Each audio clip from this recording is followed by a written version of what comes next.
Hi, I'm Stephanie, And I'm Justy. and together we're losing it. We've each lost over 100 pounds with the help of diet, exercise, and breaking bad habits. And I also had weight loss surgery in 2020. And I recently had skin removal surgery. We're just sharing our journey and what we've learned throughout the process. And we're not doctors, so if you have any medical questions, reach out to your doctor.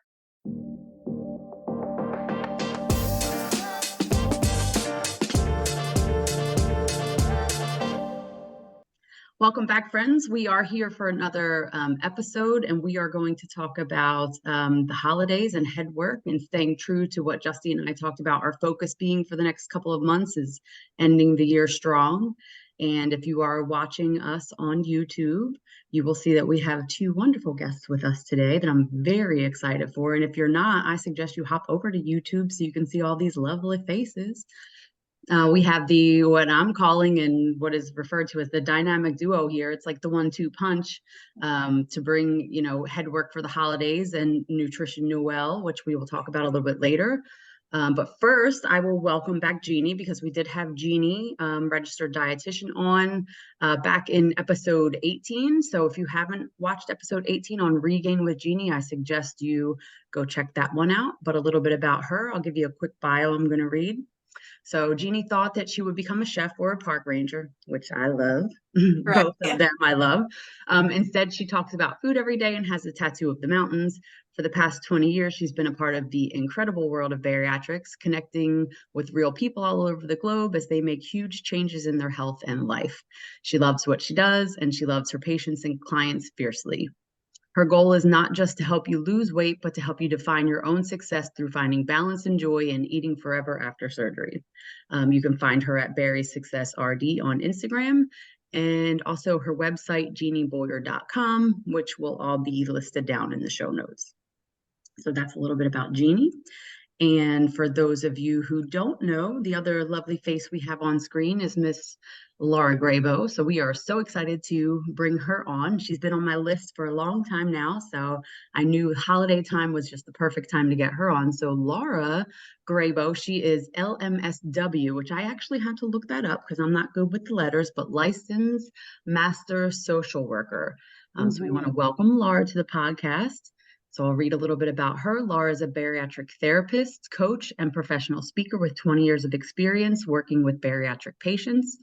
Lora helps patients discover the missing piece of bariatric treatment, the mental and emotional factors that affect weight loss and well-being, or as she calls it, head work. Her expertise includes providing individual therapy and one-on-one coaching, facilitating bariatric groups, support groups, and engaging patients in her online course, Foundations in Head Work for Healthy Weight Loss. She is an active leader in the American Society for Metabolic and Bariatric Surgery, also known as ASMBS, and she is a sought-after podcast guest and speaker at national provider and patient bariatric conferences. So that being said, these ladies are both wonderful experts in the Bari Nation community, which is how I really got to know them and love them. I attend many of their sessions whenever I can. And I've been telling Justy that I wanted to get Lora on. When I spoke to Lora, she was like, hey, how about this? I have this class I'm going to be doing with Jeannie coming up. That is, correct me if I'm wrong, it's called Headwork for the Holidays and Nutrition Noel. Is that correct? Did I say that right? Very we like close. iteration. So Yeah, Okay. you got it. Okay. So yeah, something along those lines. We'll dive into that some more. So I just knew it was time to reach out, and to get Jeannie back on is a wonderful thing too. And I instantly thought about, so I'm just going to kind of kick it off in this sense, and we're just going to chat and talk about, I'll give you guys the floor to talk about your class coming up. And then what made me think was this time of year is Christmas cookies. Cookies in general, and Justy and I have talked about this, cookies in general are my kryptonite. I don't know what it is about cookies, but they can't be near me. But I also am a chef, and I love making cookies, and I've made this like annual traditional thing, and I bake them with the kids, and it's like, I'm already creating all this drama in my head and stressing myself out around, what am I going to do? Do I just not make the cookies? And then the kids are like, are we making cookies? Do I make the cookies and then just get them out of the house quickly? Like, it's November 16th. We're not even there yet. And I've got all this like drama in my head. So I'm going to kick it over to you ladies and let you talk some about like when you have a client that comes to you with that, how do you handle that? Like, where do we go from there? Jeannie, do you mind if like I jump in first? Because I think what I'm going to share is going to go right to what you can share. Yeah. And I love again, thank you for having us on. And I love that we get to approach things like this question with my headwork expertise and Jeannie's nutrition expertise. Steph, as I listen to you, what I hear is causing you the most angst is the argument you're having in your head. Oh, yeah. Okay? Right? So this like going back and forth, right? Do I make the cookies? Do I not make the cookies? Do I make the cookies? Do I not make the cookies? Those of you who are listening, sometimes my patients call it like this devil and angel. It's like this argument. And it's taking up so much mind space and it's causing you upset and it's causing you discomfort.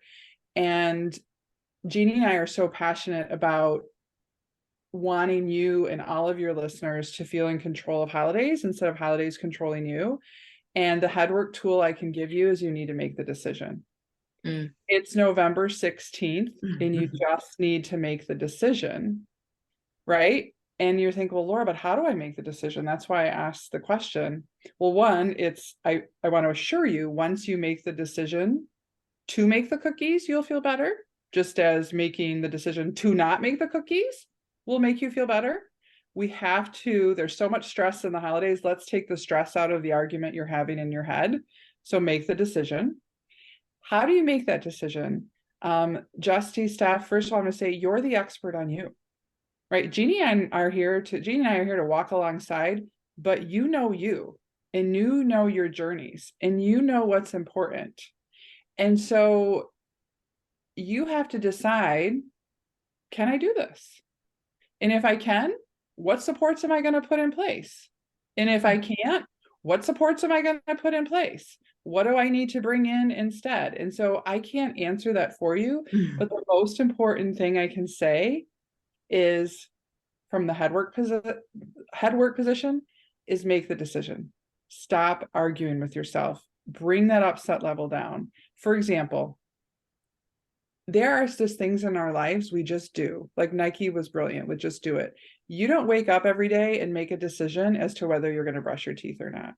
You don't sit there and go back and forth like, well, maybe just the top and not the bottom. You don't do that, right? Right. We don't get in an argument in our head about putting our seatbelts on, right? There are things we just do because it causes so much stress to argue. So just make the decision. And this is where I'm going to bring in Jeannie because I think she's going to give you a little more feedback on how to make that decision from I like with that decision part because in my online course, one of the things talks about decision fatigue. Like we've heard of this. Like we are faced with so many decisions every day. And the last time I looked it up, that the guesstimate is 200 are food related decisions. Just in regular day. That's not talking about holidays. Or a like chef. right?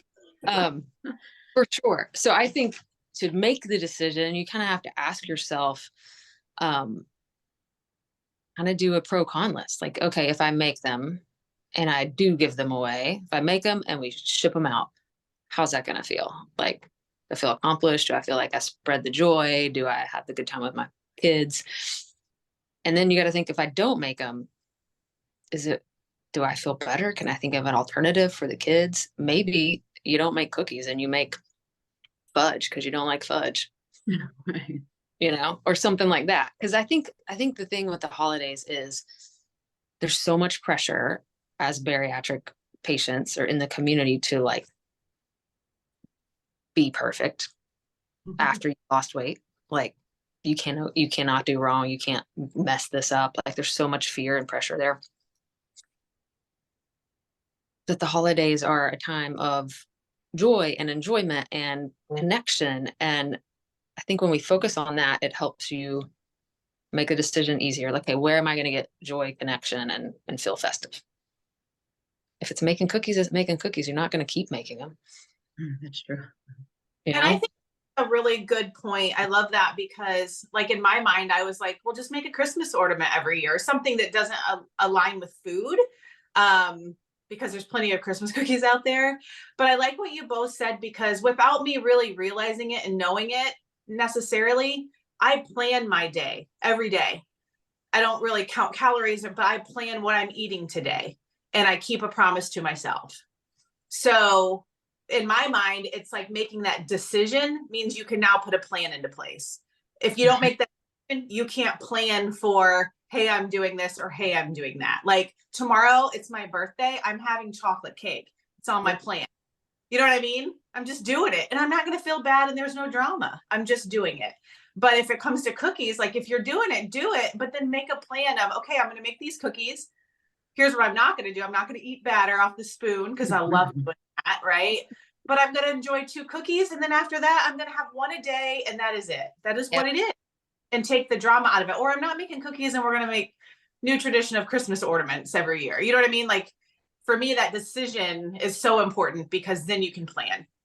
Totally. The power. Oh, go ahead. Oh, if you plan to make them, then you can plan your day. So you're gonna on purpose, like maybe you make them right after you eat lunch. Mm-hmm. You're full, like you're full. So it's tempting then I'm gonna make them at 4 p.m. when it's been a few hours from lunch and it's not dinner yet. And then you eat the cookies and then Cookies are dinner. right.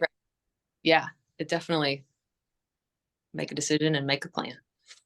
And the power is in the decision. And once you make it, don't go back to it.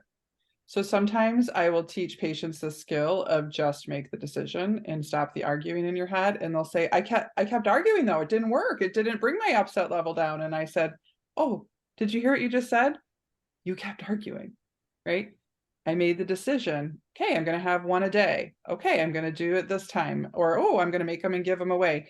You decide your decision and know you can trust your judgment. And again, Justy and Steph, you are the experts on you.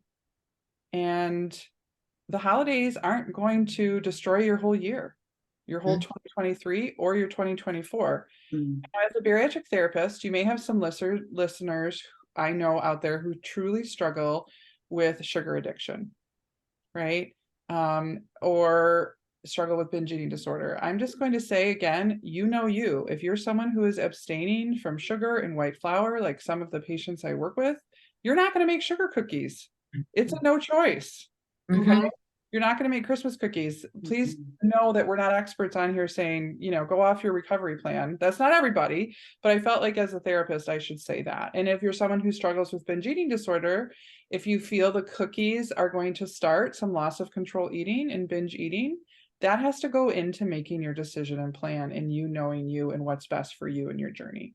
Yeah. And I will say that's, you make a great point there because I wasn't thinking that because my mind is still singularly focused on me and my obsession with cookies. But just having that conversation and hearing all 3 of your inputs on that has brought my anxiety level about it way down. Like just the point of like, because Justy, I know her well enough to know she sets her plan and she makes it. And occasionally she'll hop off a plan, but not like anything. She didn't lose 100 pounds, over 100 pounds by going off a plan every day. She's really good at sticking to it. And that's just it. It's just like, I make a decision every day to show up to work, to meet my deadlines, to do what I do. So like, why not do that for myself too? Like make the decision to either make them or don't, give them away or don't, eat 1 a day or don't, and stick with it. And it brings me to last night, trying to open enrollment for healthcare and trying to decide what plan to make. And my husband's like, Stephanie, just make a decision. And I'm like, but I don't know, but this one's more and this one's less. And so it's like that for me in everything I do. Decision fatigue is real for me because I'm like, I'm not sure. I have no idea. This one might be better. What if we choose this and the other one's better? And he's like, just make a decision. So, and that is, I think goes into line with why we chose the tools that we chose to lose our weight. So I'm a very black or white kind of, this is how it is and move on with life type of person. And I know that I was able to just, okay, this is what I'm doing. This is who I am now. This is my path. This is what I'm doing. And I do struggle still, but definitely not like I used to. And Steph is a much more caring and giving person than I am, which is probably why I have a dog instead of a husband, but whatever. she thinks of everybody else, right? Yeah. Oh, I don't even know, and maybe you do, but I mean, we enjoy making Christmas cookies, but I don't have children at home. I don't miss that bullshit at all, right? So it's the why. Like, why are you wanting to make these cookies? Like, why are you wanting to do whatever it is that you're struggling with? Is it for you or is it for other people? And for me, I'm fortunate that I'm really easy at making decisions for me, and I don't have a lot of other people around me to influence, but the holidays are huge for people pleasing. And so kind of talking a little bit about that whole people pleaser in us, because I was, when I was, you know, had my children at home and stuff, I would do a lot for them and it affected me. But I don't do that anymore. So. Yeah. So the people pleasing part of it, that's for sure. That is me, 100%. And that brings me to something else that I think about this time of year, and I've heard it talked about amongst people in the community and through Instagram and whatnot, is self-care, and how important it is to maintain our self-care through these, you know, last 3 months of the year. I mean, all year round, but particularly now, because people like myself who are people pleasers and self-care. And I think I just made my decision right here and right now that I'm going to join you all, your class, because I think that is the ultimate self-care. I'm going to sign up for the class and I'm going to attend your class that goes, you know, November through December, because it is something that I can do for myself in a season of giving to other people. So I just made my decision right here, right now. I'll be signing up when we're done. But I think that's important too. So if you ladies can speak to like the self-care part of how important it is to take care of yourself through this part and not be the people pleaser and everybody's everything. Wow, we could have a whole podcast on. Oh, yeah. Jeannie, you good if I jump in first, or do you want to jump in first on this one? Yeah. Okay, so you are so right. First of all, our patient population, like Justy said, you know, people who are struggling with weight, we know they have a tendency to be everything to everyone. That's a dynamic, and it's a new skill. Justy, when you made the decision to say, you know what, I want to get healthier, and you too, Steph, I want to get healthier. You picked different methods, but you had to start making you essential. You had to start putting your own oxygen mask on first. It's a very new skill. You feel wobbly. It's not something that's comfortable. And then the holidays come. And what I've learned from my patients, and you know, I've walked through 20 years of holidays with patients, is okay, all year we're practicing this, right? They're realizing like, yep, I got to put me first and then go to others. Yep, me first. And then something at the holidays that all goes out the window. And holidays are such a high risk time for going off plan, struggling with weight reoccurrence, struggling with emotional eating. And there's lots of reasons why. That's the time you need to increase your support. And self-care is more than bubble baths. Yeah, that's part of it. But self-care is sticking to your plan. Self-care is showing up to a group. Okay, so maybe one support group a week is helpful for you, or a month, but that's not enough during the holidays. I have to up my support. And so I'm going to go to Lora and Jeannie's class. Or I'm going to share my plan. Like usually I do okay, but I need accountability. So I'm going to share my holiday plan with a friend. That's self-care. Make sure on your holiday to-do list, you don't take yourself off. You actually need more supports. And what I see patients do is they become everything to everyone, and they put themselves back on the back burner, and they fall into that stinking thinking of I'll start in January. And I know that's not what you want. What do you think, Jeannie? Oh, yeah, I can't nod my head like I think when you were talking, I was thinking about when I talk to clients and patients in those months post-op, you know, how good they feel and how much they enjoy what they're eating, and they're at a healthy spot. And it's like, well, when the holidays come, does that not matter anymore? Like, do you not matter anymore? Do you not feeling good after a meal? Is that not important anymore? So I think a way to go through the holidays and deal with that pressure from others, that pressure you put on yourself to give and do and not rock a boat, you know, like, oh, I gotta eat Aunt Susie's pie because she's, oh, you know, no, you don't. She made it because she wanted to make it. Does not mean that you need to eat it. Like maybe going into those meals with the mindset of, I want to feel good when I finish this meal. I don't want to feel uncomfortable physically. I don't want to feel guilty and like shame myself for what I eat. I want to feel good after I eat Christmas freaking dinner. Like that matters. So pay attention to how you feel and let them eat what they want and say what they want. Like it's your body. It's your nutrition. Mm-hmm. Well, Have and a I little power Okay. there. Steph made a really good point about joining y'all's class. And, you know, I think a lot of times what we do is we jump into these diets or jump into these things thinking that no carbs is going to fix it, thinking that working out for 2 hours a day is going to fix it, thinking that cutting out everything but vegetable soup for a month is going to fix it. And we spend all this money on, for me, it was personal trainers that told me I had to eat 1,200 calories and not eat carbs, right? And work my ass off. It didn't work. And I think for us, understanding now, I wish I understood then that working on your mental mindset, you can't, well, there's a small unicorn out there that can, but until you work on that, you are not going to lose weight for a lifetime.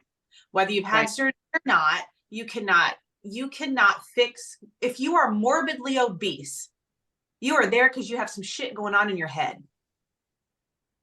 So you need to fix it before you, and invest in that first, rather than the personal trainer, the cutting out the carbs, the cutting out the this, all of the madness, right? Work on, why am I making a decision to make myself feel worse than I am to feel better? At that moment, how am I making that decision and why?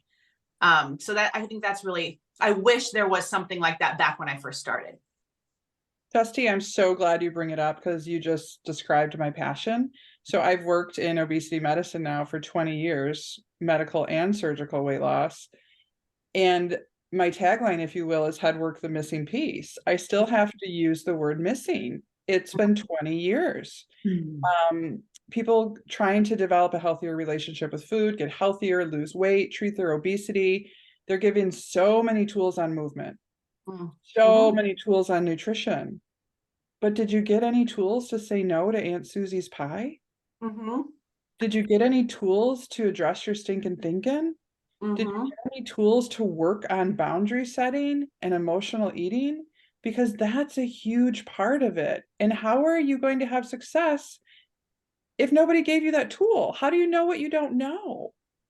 And that's one of the reasons Jeannie and I came together and said, let's come together and talk about Holiday Headwork and Nutrition Noel. Yeah. And I think it's definitely, I'm sorry, real quick, it's definitely missing out of my binder. I still have my binder. It's over here somewhere. And there's a whole, I feel like there's a blank section there. And not only that, but the binder. And I remember specifically asking after surgery, when we do all these 6 months of nutrition classes I had to do, like they would tell you, you know, how many calories, you know, you're supposed to eat like right after. I'm like, well, what happens like down the road? Oh, don't worry about that. Just focus on right now. So our whole thing was just focus on right now. And I'm like, but then what? But you know, I'm thinking further down the road, but then what? And there was nothing beyond like staying under 1,000 calories for right now. And like, that's just not sustainable for life. So the realistic part of me was thinking like, what about down the road? Not thinking about the headwork piece because I didn't know it existed. Like I just didn't, I always thought, Justy and I always said like, oh, we don't have any like real, you know, mental problems. And then it's like, well, I guess we do, don't we? So here we are. I think the whole reason I even thought to exist online as a bariatric dietitian is that 100% of that. Because in the 20 years of seeing people in the clinic, people would come to me and they'd be like, oh yeah, I had surgery wherever 15 years ago, and I don't know what to do now. Like, I don't have connection with my surgeon. I feel ashamed to go back. And surgery's 15 years old. What the heck do I do? And so I think that you're totally right. The headwork piece is missing and the forever after part is missing. So when I educate, and like I will with this holiday headwork and nutrition Noel, I'm not going to give people like an eat this, don't eat that list, or this has this many calories, so choose this. It's really about your relationship to yourself and food and feeling good. And so like circle all the way back, if eating 2 cookies helps you feel good and in control and a part of the holidays, then that's what you do. Or could be the same person in this year, hell no, I can't eat 2 cookies because I only eat 20. You know yourself, like you've done the head work and you have a little nutrition knowledge to back up your choices. So yeah. And it's not even that you and Justy have mental problems. It's just a part of your treatment plan, right? It's part of your treatment plan. And I love that Jeannie said the ever after piece, because obesity is a chronic disease. Like, first of all, we're just getting there, right? Like, Right. we've been trying so hard, Jeannie and I, as obesity medicine providers, to educate that obesity is a disease, not a decision. We're getting there. We have a ways to go. It's a chronic disease with no cure, which means we have to approach it like other chronic disease models. You need lifetime treatment and lifetime management. And we're not seeing that in the surgical industry, right? And that's why that's how, Jeannie got online. That's how I left my local practice here in Grand Rapids, Michigan. I felt like, okay, I need to reach people outside of Grand Rapids, Michigan with holiday headwork. Headwork, but now we're talking about the holidays. Because it's missing. And what I think is really important too is that, well, I don't have a binder at all because I have surgery, right? And so I am flooded, and I have been for years, with all this misinformation, with all this quick fix, with all this stuff. And I didn't really make a lot of progress until I was like, holy shit, like I have to do these tiny, small things, like one decision at a time. And it's going to take me a really long time. And I'm going to be 47 tomorrow. And I remember I seriously started my journey when I was 40. And that's when I started losing weight. And I haven't gone like way, way back. And because I wanted to be fit when I was 40, right? 7 years later, I finally hit my goal. And well, not even, because my goal is 180 and I'm 193, but whatever, I feel great. And it took me 7 years of bullshit, lose 20 pounds, gain it back, lose 15 pounds, gain 10 back, lose this, and just back and forth, because I didn't have good information. And if I have any advice to anybody, whatever treatment you're starting or journey you're starting, it's to work on your head work first and find somebody who gets it. And I think you two ladies really get it. I agree. And that to me takes us into a great segue. I want you to tell everyone about this course that you have, because I'm now going to be in it. And I want everyone to, I just made that decision because I owe it to myself. So I want everyone to kind of understand what it's about. I know I follow both of you. I've been reading about it and I'm like, yeah, maybe I should, maybe I shouldn't, maybe I should. And now I've made the decision. So I'm going to open the floor up for you all to talk about that, because I think we hit the nail on the head. It is the missing piece. Both of those are the missing pieces, whether you've had surgery, not had surgery. So go ahead, ladies, tell us what it's all about. Sure. So in the post, I have a little theme of like 4, 3, 2, 1 sort of. So it's 4 weeks, 4 Tuesdays, about an hour each Tuesday night at 8 Eastern. Lora and I both will be there, like co-teaching through those 4 weeks. Not only are you just getting an hour a week of like focus on you and support, there's some really big tools we're going to provide, about 3 different tools. What I love about them is they're not just holiday specific, like they are going to help you through the season, but you can take them well into next year. There's 2 providers, there's the 2. And the one was just like, hey, you've made this decision to go through the holidays feeling supported. I think what's going to be amazing is just that much, like knowing, hey, I've got this in my, is going to help it be a great holiday season. But yeah, we'll meet 4 weeks. Both of us will teach some really interesting and fun tools to just help you through all the holiday situations and well beyond. It is also $137, which is cheaper than the cost to see either one of us like one time. So it's a super deal.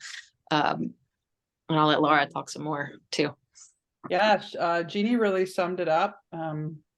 Again, Jeannie and I's passion is to really come alongside and support and bring hands-on tools. So we know that everyone's busy during the holiday season, so we didn't want to make it super long.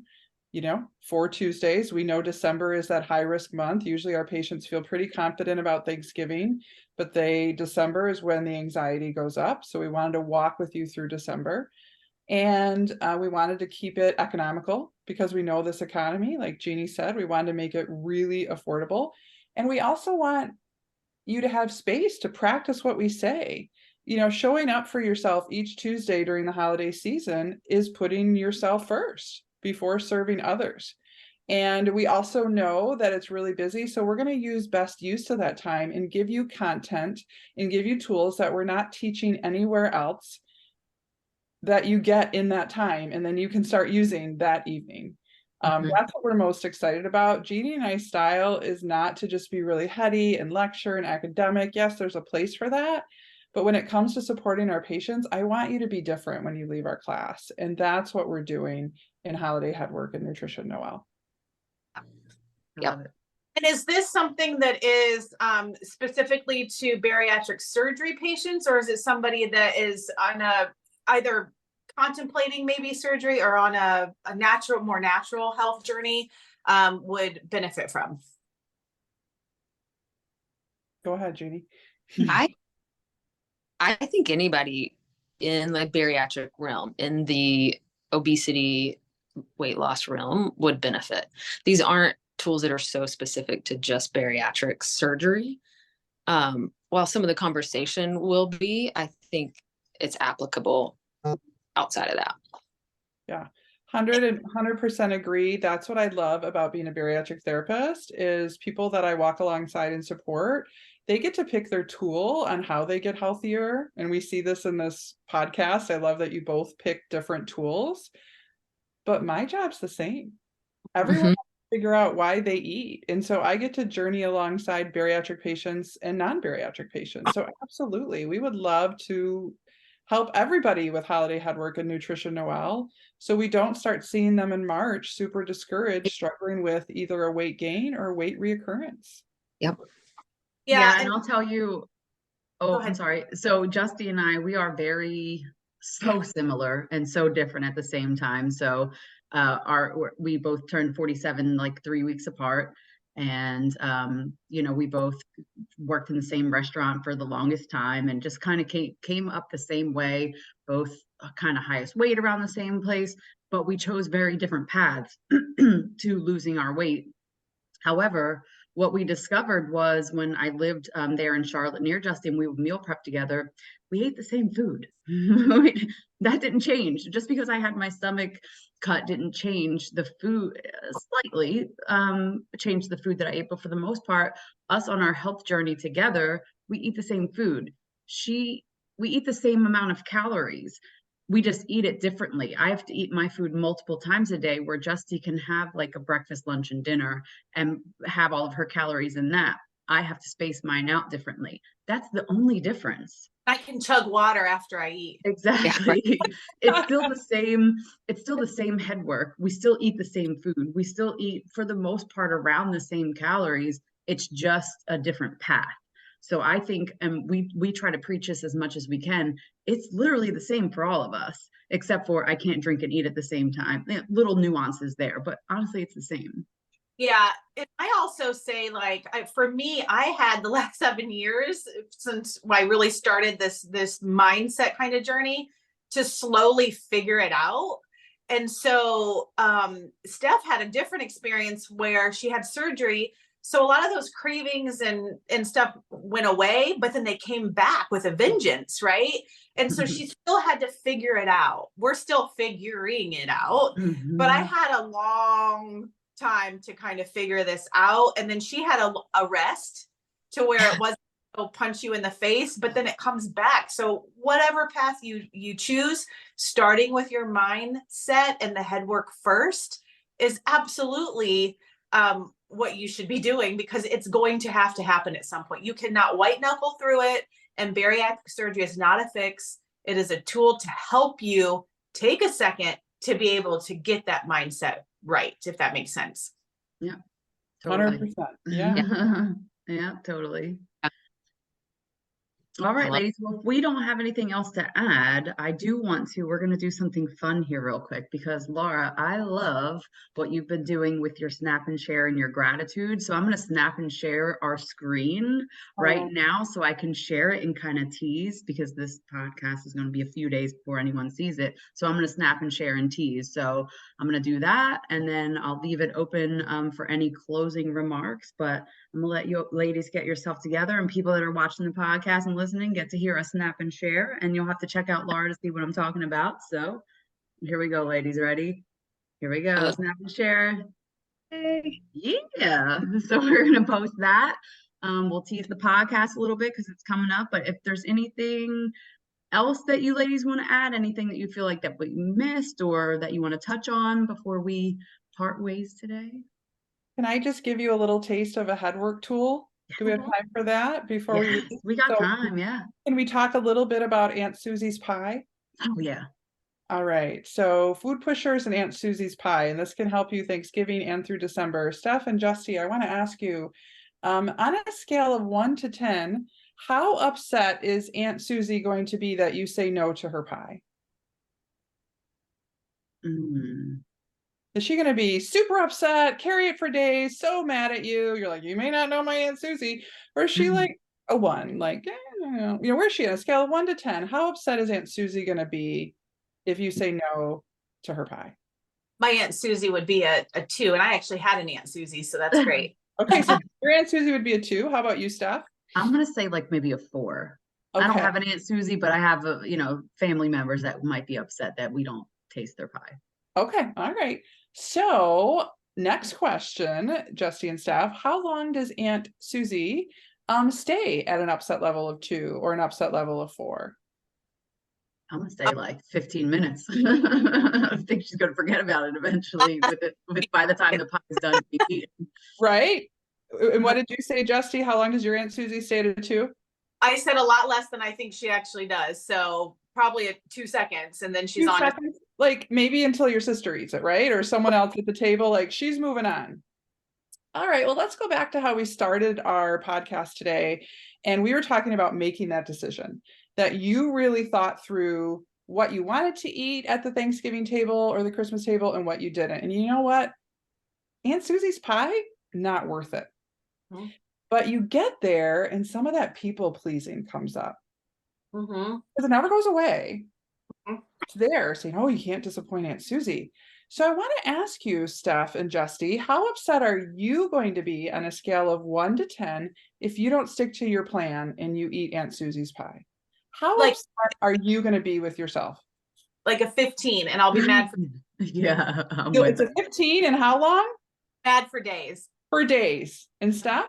I'm with her. Same thing. Yeah. Like 15 plus, and it could affect you and your mind space and your emotional well-being for days. And your next food choices. Oh yeah. So here's my question. Why is it okay to not disappoint Aunt Susie, who maybe gets upset to a 4 for about 15 minutes? Why is it okay to not disappoint her, but to disappoint yourself? It's not. Not. That, my friends, is the headwork that you're going to get more of in our headwork, holiday headwork and nutrition Noel. That is keeping you first. That's the missing piece that you're not hearing about this holiday season. You are entitled to stick to your plan and stick to your treatment. Yeah. I always say it. We're so quick to let ourselves down. I show up to appointments that I make because I've made that commitment. I get my deadlines completed at work, whether I have to work till midnight at night because I've set a deadline, I have a deadline to meet. But then I promise myself I'm going to go to the gym today. And I'm like, Justy, just like your story. It's like, well, it's kind of cold outside. It's like, no, that was my promise to myself. So why am I so easy to let myself down, but nobody else? So yeah. You hit the nail on the head with that. Aunt Susie will be just fine. Yes. Right. And I it's funny because I have 5 bakeries, which is great. So I always talk to my managers about facts over feelings. Like, okay, I know you're feeling that way, but what are the facts? You know what I mean? Love it. And I love it. teach myself that. And because I love Dolly Parton, so I have Jolene and Miss Dolly on my shoulders. And we all know Jolene is just not a good person. And so I talked to myself through that. So I've got Jolene and Dolly. And let me tell you, Dolly wins way more than Jolene. And so I feel like, but that used to not be the case. But you have to start with those small wins of not eating the pie in order to build your confidence and to get that like pride of, fuck yeah, I totally got through Thanksgiving and sticking to my plan. And it feels so much better to stick to your plan than it does to give into your bullshit excuses. And to eat some mediocre pie. Right. Because listen, Aunt Susie, it's probably not as good as you think it is. Probably Publix pie if it was my Aunt Susie. Yeah. Perfect. I love it. Yeah. All right. Anything else, ladies? I'm just so thankful you all joined us today. I feel like this is exactly what I needed, because as we approach, I mean, we're just a week away from the first of the holidays, and I feel like this is exactly what I needed. So Awesome. Yeah. Yeah. Thank you so much, ladies. I really appreciate it. I'm having chicken and dumplings when I go see my mom. I've got it on my plan, but that's the one thing I'm enjoying: chicken and dumplings and cornbread dressing. So I love it. Good choice. I love those. That sounds delicious. All right. All right, ladies, we'll enjoy the rest of your day. Thank you so much, and we will see you on the gram. Yeah. happy Yeah. days. Bye. Bye. Bye.